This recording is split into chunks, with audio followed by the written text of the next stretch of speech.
Normal sport as like a conceit is this idea that golf is, I think, the weirdest sport in the world. And I think there are a lot of reasons for that. I think primarily, it's played like kind of out in the wild. Or all these other sports, it's a very contained environment. You're playing on a court or inside a stadium or whatever. And golf, you're like, oh, I just saw a cougar while I was playing 9 holes today with my buddies. Like I came into golf as a little bit of an outsider. I played baseball growing up. Baseball was my first love and like what I did all throughout high school into college. And so I kind of came into golf like, wait a second, guys. Like, I know you guys have, like, this has been normalized for you guys, but this is pretty weird. One example last weekend, Rory has a ball underneath a banana peel at the Australian Open, and he has to hit the banana peel with the ball.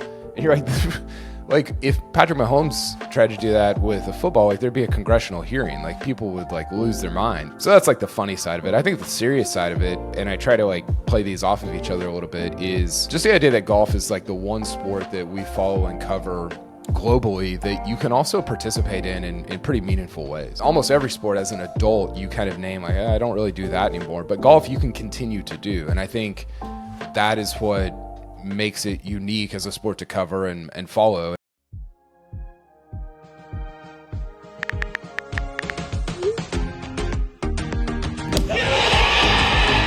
Kyle Porter here on the Content Clubhouse podcast. And Kyle, this may sound strange right off the top, but you of all people I think might be able to understand.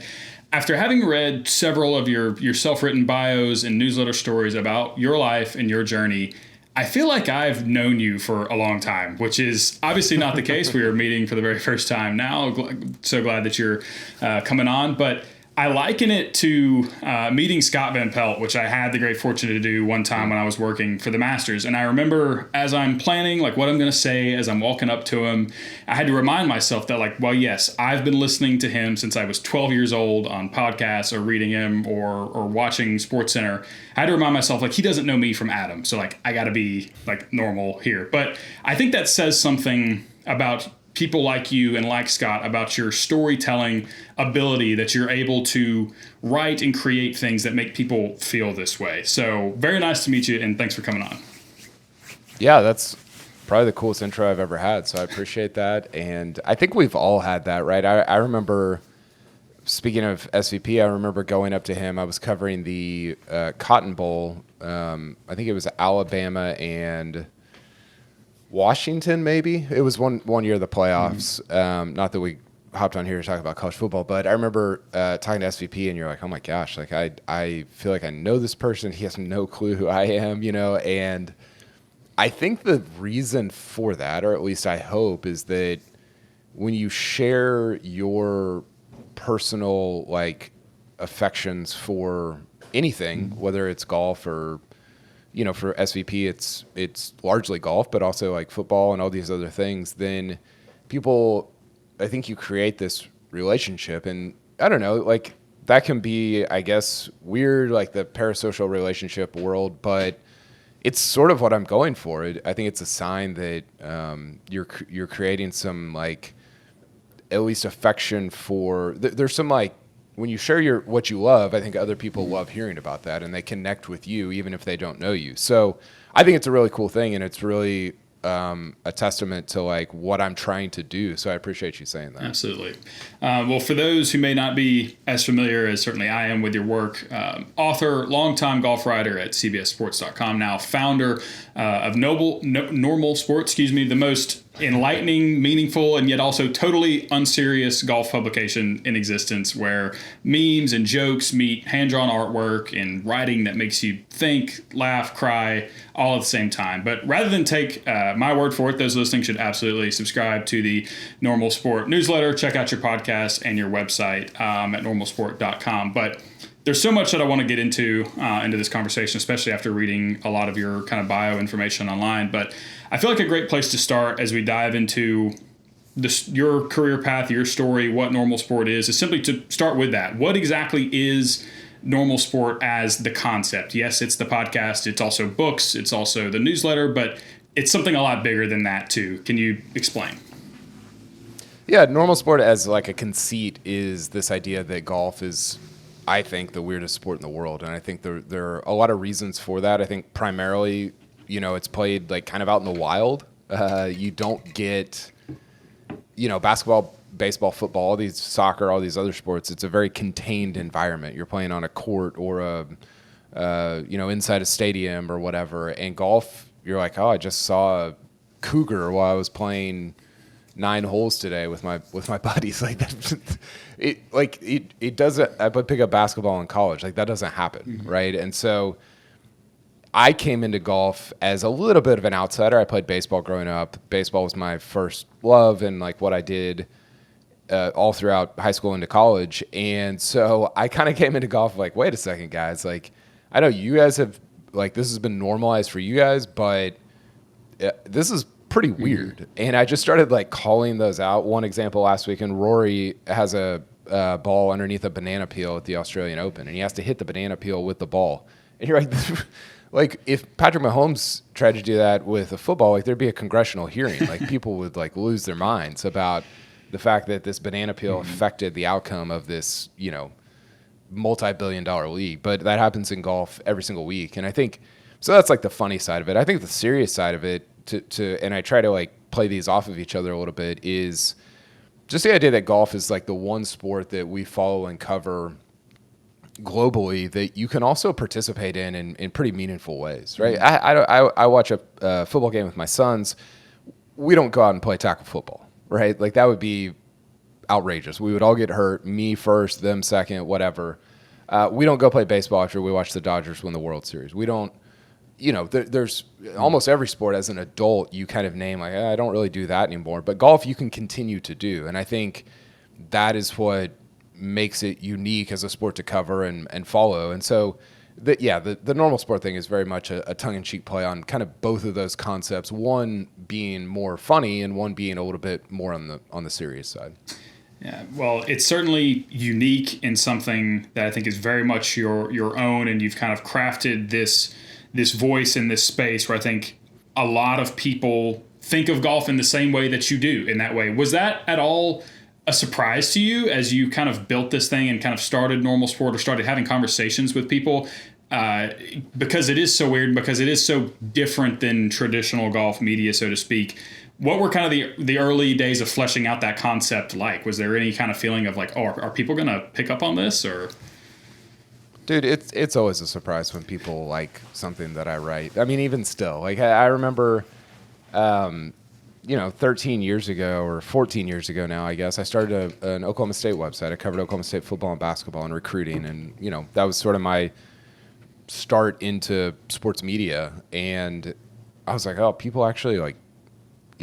I mean, obviously the goal is for people to care about it, but even now, 14 years later, I'm still sort of stunned that other people would care about like what I write or what I have to say. And in some ways that's good because I think you maintain some humility of like, this can all go away at any time. But in some ways honestly, it can work against you because you do have to at some point realize, hey, people do care about what you have to say and what you think, and they do connect with it, and they do relate to it and whatever. And sometimes it's hard for me to get my mind wrapped around that, And so, to answer your question, like if I get an email from, when people sign up for our newsletter, they are directed to a page where they tell us like their weirdest golf story.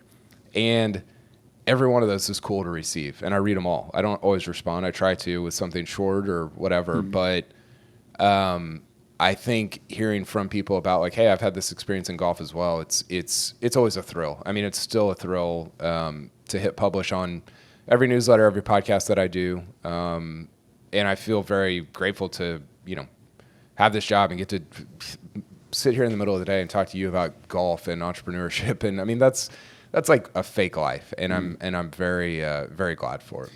Well, to kind of start at the beginning for you, you mentioned the Oklahoma State website and kind of how you got started, but again, kind of reading directly from your bio, I want to go back to, I believe it's November 2012 and the royal blue ceiling, the way you described the setting. Mm-hmm. I believe it's at your in-laws' house when you find out that you had been offered a job covering golf for CBSSports.com, a job that you describe in this as, quote, having had zero business being offered this job. Why do you say that? And why ultimately do you think you got the start with CBS? Well, it was true. I was not qualified to be at the time, I guess, sort of I think I was the lead golf writer at CBSSports.com. I was 27 years old, and effectively I got the job because I had started that Oklahoma State website 2 years earlier, and I had written on it every day, even while I had a day job at an insurance company. I was I was covering Oklahoma State from afar. I lived in Dallas, still do live in Dallas, and I was covering Oklahoma State just as a, like a blogger, like a Deadspin, or, that was sort of the era, probably the tail end of the era of the sports blog era. And, I did that every day for 2 years, basically. And my wife, at the beginning of all that, said, hey, let's give this 2 years. If it leads to something, great. If not, you can go back to the drawing board and do something else. So I give her a ton of credit for that. And in the like you said, 22nd, 23rd month of that, I got a call from CBS. Providentially, I just sort of knew the right people and got an interview. I guess they were impressed with certainly not my golf knowledge, because I didn't know a ton about golf. I didn't know anything about golf, really. But just the fact that I had written every day for 2 years, I think that was I think meaningful thing to them of like, hey, this person knows how to like crank out content, knows at least sort of how all this works. And I had a ton to learn from there, but I think that was probably the reason that, I got a call from CBS Sports Thanksgiving 2012 at my in-laws' house, and they offered me a preposterously, an amount of money that I would not be able to accept today with 4 kids and a mortgage, but at the time, I felt like a millionaire. So it was a very, very providential thing, and one that I look back on with a lot of fondness, honestly. Yeah.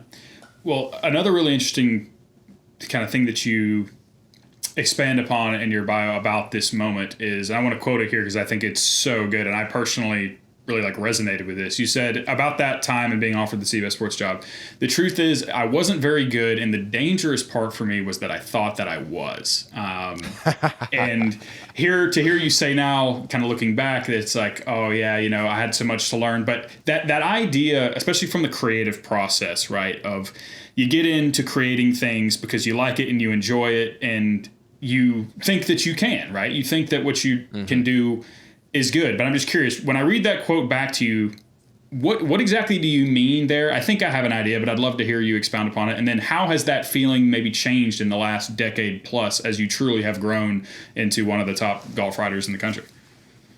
Yeah, there's always a delusion with content creators of like, other people are going to want to hear about this or see this or read it, whatever. And so I think you do have to be a little bit delusional throughout the whole thing. I was just listening to the Fried Egg was doing a thing on their 10-year anniversary of Andy was talking about starting and just about how like it's sort of a crazy thing to think like, oh, even hundreds of people are interested in this. And so what I'm getting at there is like you have to go into it with some level of authority.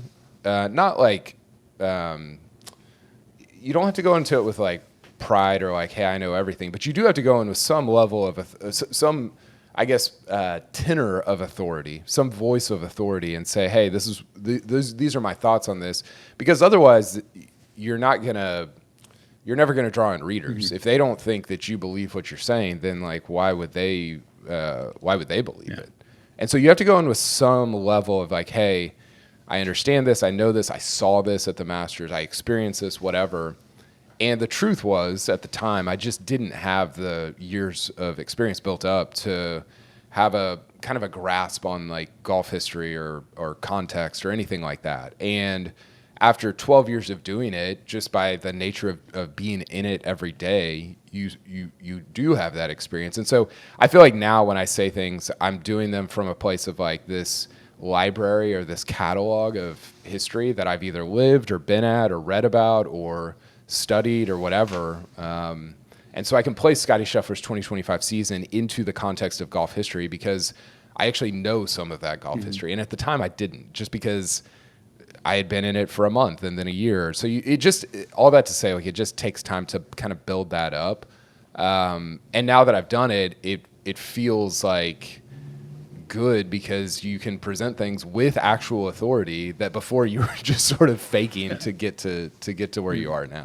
Well, you had, one of the best seats in the house for those 12 years in golf history working for CBS Sports, a job that you left just over a year ago to pursue the normal sport dream full time. And again, to refer back to your own work, I love the way you described it, that job as the only job your kids had ever known, like, for you, right? Mm-hmm. And you also write that it was surprisingly emotional and difficult to write about your leaving CBS. Why was that, and what did those 12 years mean? What did they do for your career?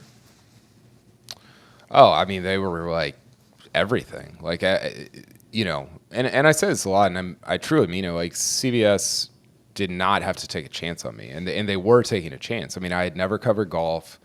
They were in a weird place at that time with sort of their golf coverage, and they had some some severed relationships with Augusta National because of people that had been in kind of that position way before me. But those were things that had to be built back up, and they took a chance on somebody that was covering, college football recruiting out of Tulsa, Oklahoma. I mean, I lived in Dallas, but I was covering stuff in Tulsa and Oklahoma City and whatever.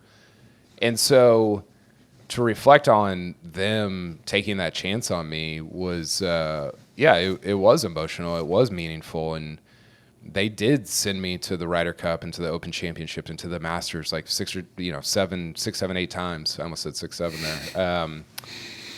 Try to avoid that. But that was really, we all want to take credit for our own careers, but the truth is, at least for me, there was a big organization and a lot of people behind that career. And so I had a lot of gratitude toward the people that hired me, my bosses, my editors, just the institution as a whole, because they gave me a ton of freedom, a ton of leeway, a ton of opportunity to cover golf the way that I wanted, even at a big institution. And that's a very rare thing in today's media world. Well, you describe, again, the exit from CBS in the beginning of normal sport in the newsletter where you tell that story as the difficulty of concurrent dreams. Again, another just absolute banger, so hats off to you there. But what dreams does normal sport allow you to chase that maybe you just couldn't at CBS? Yeah, that's a tough one because I just got done describing all the things that I loved about CBS Sports. And honestly, for that season of my life, it was perfect. It was like the perfect job. It was a dream job. I left on good terms with everybody there. I think for me at this point in my career, for example, like I am taking the last 2 weeks of December off because my kids are out of school, and my kids are at the perfect age to hang out with them, go to the movies, go throw the football around, whatever. And so I just have this freedom of lifestyle that, CBS offered that a lot more than most institutions or corporations, but now I have it completely, and I can't put a price on that, especially with my kids, the ages that they are right now. I think that there are projects that I can pursue now that are sort of side projects, but that I really love. Like we're finishing up a book on the 2025 Masters. Basically, we just took all our newsletters from that week about Rory winning and everything that kind of happened there and turning them into a book. And it's like this fun, silly, cool project that we get to work on, but that takes a lot of time. And I just didn't have that time when I was at CBS. They were already allowing me to, do the newsletter on the side. Like they were very generous with a lot of things. But yeah, there's time that I can put toward other things in my life. I coach my kids' travel baseball team, like all these other things that were just harder when you're at a corporation, when you have responsibilities, when you have to write about Tiger's, 17th surgery on his back right away because they have to have content on the website. And that's totally like, I get that. That's how those places work. And for me, I get to do more of what I want not even necessarily from a content standpoint, because I didn't limit that much, but almost more from a time standpoint, which is to me like the most valuable thing in the world right now. Yeah.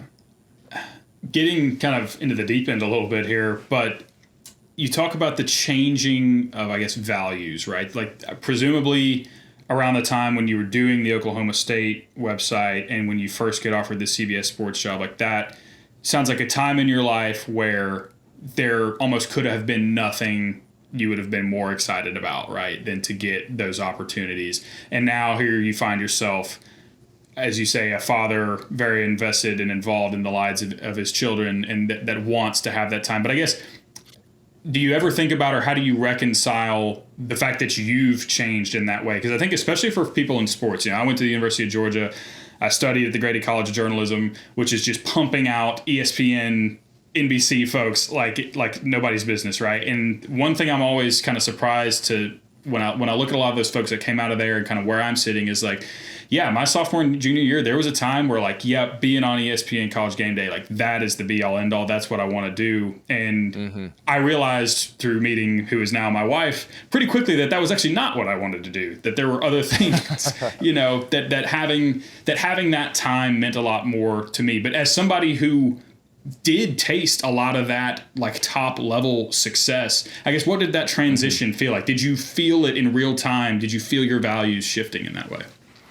Yeah, I think so. It's a great question. And I think my example of that is there was never like an offer on the table to be on the CBS Sports golf broadcast, like with Jim Nance and Trevor Immelman and all those guys.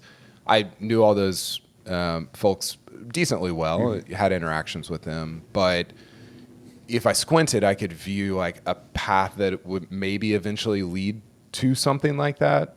And when I started thinking about that, it was like, that's like 20 whatever weeks a year on the road, and yeah, you'd probably make a lot of money, and you'd be on TV. That'd be kind of cool. But I just, as I thought about my future, like these sort of two paths of, okay, you could maybe pursue something like that, or who knows? Like, I don't know that they would ever even have considered me for something like that, but maybe like there's a world in which that would have been the case.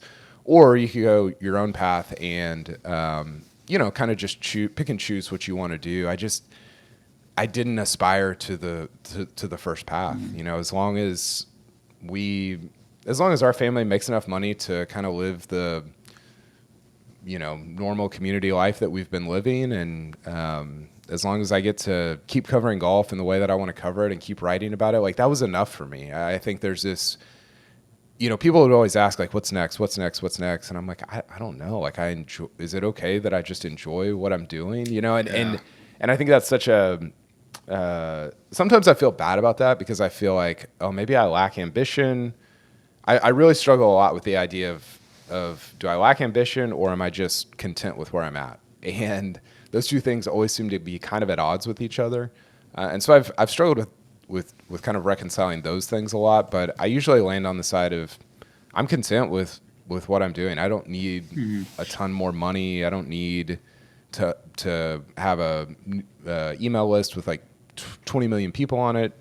If we keep growing and we keep making a moderate amount more money and all that, then like I'm okay with that. I think that is that's enough for me with where my career's at. So I don't know if that answers the question, but that's sort of how I think about those things at this stage of my career. Yeah, and I think that's such a honest and refreshing and probably true, take of looking at it, because again, you talk about playing baseball and you listen to guys, again, I'm a huge college football fan and played football, and you listen to guys like, what does Coach Saban say? The ultimate enemy of success is complacency. But there is a difference, right, between complacency and contentment, right? Like that's a different thing. And I think, again, especially looking at what sports media just in general has kind of become, it's become a lot like being a head football coach, where you kind of, if you're going to do this to the fullest extent that you can, like it's got to be all in. And I think it's awesome to hear somebody like you who has kind of tasted a little bit and say, you know what, no, like I don't need that because there's other things that I want. Well, and I think that what you're saying is so correct. And the difference between complacency and contentment to me is competitiveness. Like the gap between complacency and contentment is competitiveness. I'm still incredibly competitive. Like I think of 20 new ideas every day that we could do. But I think the difference is normally at the end of the day, I put the work down and I'm like, okay, that was enough for today. And we move on to, family stuff and, whatever, and then on to the next day. And sometimes that's hard. It's hard to sort of let go of that day's work because you want to keep thinking about it or whatever. But then, I have to always reorient myself to contentment. And I don't want to be complacent. I don't want to just, fall back on like, well, we've always done this, so I guess I'll do it another year. Like I always want to have new ideas and keep trying things out and keep being super competitive with places like No Lane Up and Fried Egg. And, they're friends, but we're also like sort of competitors also. And that's like that's great. Like that's an exciting thing to compete with other people in this sort of space that you're in. So it's definitely not complacency, but I do value contentment a lot because I think that's what a lot of people are chasing in life. And to have arrived at that through a combination of like where my career's at and also my faith and where my family's at, like that feels like really good at this, point in my life. And it's so like listening to you and also knowing kind of where I wanted to go next with this, which is to talk about Rory and to talk about pro golf. And the way, I mean, you mentioned about the uniqueness of golf and being able to watch these titans play on TV and then go do it yourself. But what are they also chasing everything that you've just mentioned in the last 2 minutes, right? And you mentioned kind of on Normal Sport about Rory as being, if not your favorite golfer, at least certainly one of your favorites to write about. And I think it's easy to see at least why he is the same for me, and maybe this is the case for you. What makes him so compelling is mostly through the times that he has come up short, we've watched him in real time have the realization that our jobs are what we do and they can never be who we are, not if we want to find that contentment that you're talking about.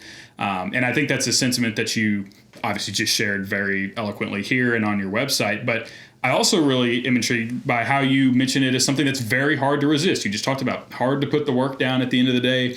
Again, pulling from your bio here, you say, in my world, you have to be imbued with some level of self-delusion that you mentioned earlier, that other people are interested in what you have to say about this silly thing that they also happen to care about. And it's easy to allow that reality to lead to self-inflation. You also write, there are days when it's hard not to make an idol of all of it, to give yourself over to it completely and with abandon.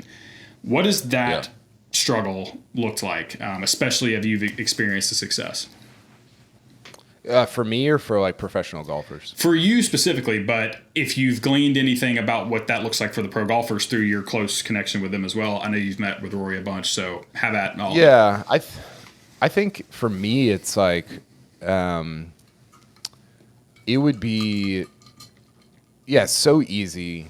I think almost easier. Like I say this all the time to friends who are that we go to church together or whatever. It's like the hardest life is in the middle. It's not the extremes. Like it's very easy to live on the extremes in terms of giving yourself over to either ambition or slothfulness, or laziness or whatever.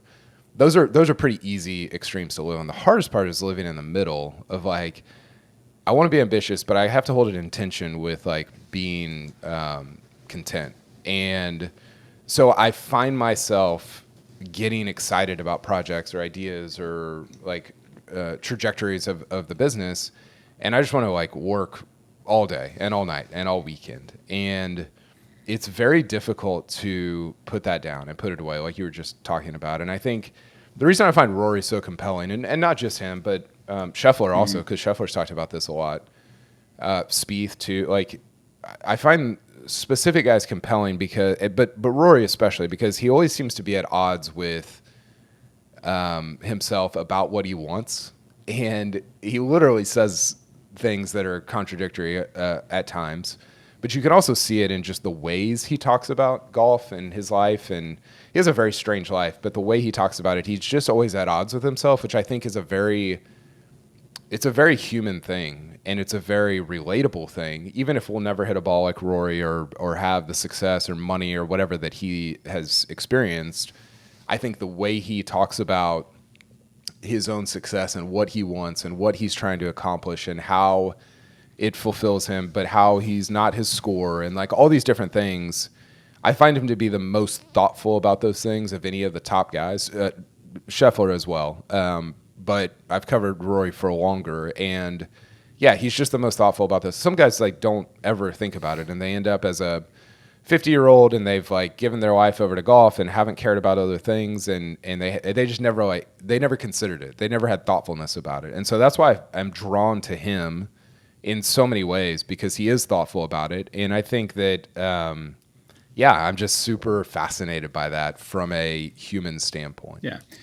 Well, you mentioned your faith, and that's something that I like to bring up too as a fellow follower of Christ myself. Bringing guys on like Evan Thompson and Josh Mayer, other creators who are very faith-forward with that as well. But how has that specifically kind of helped keep you in that middle ground, which, as you described, is hard to live in? So obviously we need help with it. But I'd love to just give you an opportunity to expound upon that a little bit. How has like my faith helped me to live in that middle ground? Well, I think it's a lot of prayer of like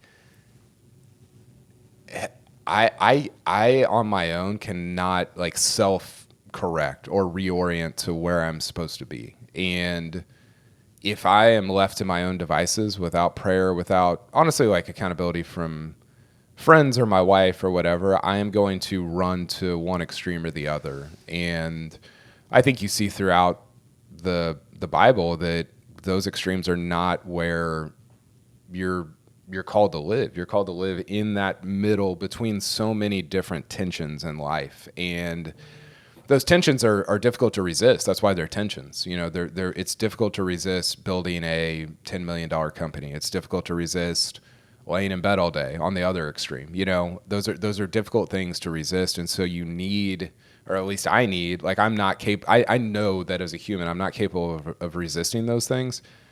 I need prayer. I need accountability from friends. I need to be in the Word and remembering the things that I'm called to in terms of like living on that narrow path, living in the middle of things. And I fail at that all the time, but that is sort of how I think about living life and carrying out my career and doing all this in a faithful way that honors the Lord. So that's, again, I don't know if that specifically answers the question, but that's sort of how I think about all those things. Well, just going the complete other way in forms of transition, I want to talk about memes for a second. You clearly are a meme appreciator in your newsletter, none more so than the logo. So I guess let's start there. You've told it in plenty of other places, but if you don't mind telling it again, what's kind of the story behind the sheep doodle with the weird eyes, and hopefully in telling that story, maybe share a little bit about like why you kind of like and lean into these funny photos that golf produces and how they are kind of surprisingly effective as a storytelling device. Yeah, that's probably you probably said it better than I could, but our logo is, everybody's seen the monkey GIF, whatever you call it, of the monkey's eyes going back and forth. Like, am I supposed to be doing this? Am I not? Like, what's going on here? People have used that in their text messages or on Twitter, whatever, all the time. And for whatever reason, I was really actually gravitating toward, we were trying to think of a logo. We had an original logo that was like a smiley face. It was fine. Like our illustrator, Jason Page, did a good job with it, but it didn't encapsulate the idea of normal sport. Honestly, the first normal sport moment ever had to be whenever some king in England or some prince in England was hitting a ball in a field, and these sheep are like, dude, what are you doing? Like we were here. We're grazing. We're whatever sheep do in fields. And so I don't know how, like just a bunch of happenstance, we sort of mashed that idea with the monkey meme, and Jason perfectly illustrated a sheep in a field giving the side eye to some prince that was, disrupting his dinner. Mm-hmm. And that was, for us, probably the first ever normal sport moment, first of many normal sport moments that has that has continued to today. But yeah, I do think, I mean, the internet, if we were supposed to only communicate through words, there would still just be books, right? Like that's how we would communicate. And I think the internet provides an opportunity to break those words up. I mean, if I get a PDF and it's all text, I'm like, catch me later. Like I don't need a like. And so I think it's an effective device.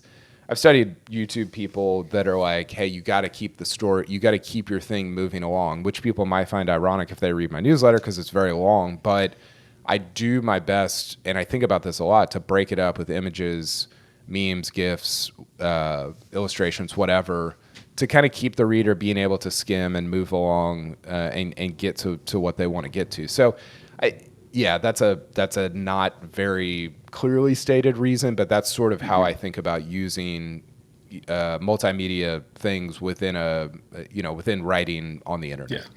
And it's so good too, because the ones that you find and on when you're on Twitter that seem to find you are just, they always seem to be just so perfectly able to say something that otherwise couldn't be communicated. And it's yeah, totally. I mean, sometimes it's easier to use a meme or a GIF than it is a words, which is very funny. Yeah. So yeah, I totally agree. Well, before I get you out of here, quickly want to give you a chance to talk about kind of Normal Sport and where it's going. You are, of course, in addition to being the founder, you are also the head of content and vision. So, Kyle, what's the vision? What's next? Where's it headed? What are you excited about? Well, now you're describing what keeps me up at night because I don't. I go back and forth on this all the time. 2025 for us was solidifying the newsletter. We started as a newsletter first, newsletter only business, really, and we were able to kind of get through 2025 and for the most part break even as a business, which was awesome. Like I was very glad for that and very excited about it. We added the podcast this fall, and that's been great. Still don't totally know what I want it to be or where that's headed or anything like that, but it's been really fun, and I'm excited about continuing to kind of experiment with that and see where it goes. I think as I've thought about the future of Normal Sport, I think that we are this sounds ridiculous because we haven't been this up to this point, but I think we're a product company. I think we are eventually going to make products that engender relationship amongst fellow golf fans. So that sounds very high-minded and possibly like ambiguous, but an example of that is one of our readers, I was having lunch with him the other day, and he said, you should turn your illustrations into like a match game for kids and their parents. I was like, oh, that's the best idea I've ever heard. Yeah. So what I mean by product company is I want to create products that bring about, because again, we started talking about this. Golf is it's the most relational sport in the world, and you can do it for your entire life. It's the only sport that has both of those elements. And so how do you take what you're doing and build products that engender that community or that bring a dad and a daughter or a mom and a son together around golf? And so that's sort of like the end game that I think about and what everything is sort of like the trajectory that everything is on. Now, there's going to be many missteps and, changes and different things along the way, but that's how I view the future. Like that's my very broad and very ambiguous vision for what Normal Sport's going to be. Well, it sounds like it'll be a good one. And again, folks can keep up with all of it by visiting normalsport.com, subscribing to the newsletter, write a funny golf story that Kyle has said he will read. So check that out. And respond to. Absolutely. So thank you so much for the time, Kyle. I really appreciate it. And best of luck, man. Yeah, thanks, Nathan. I appreciate you chatting with me, and always love telling the story and getting to talk some golf. So thank you for that. Absolutely.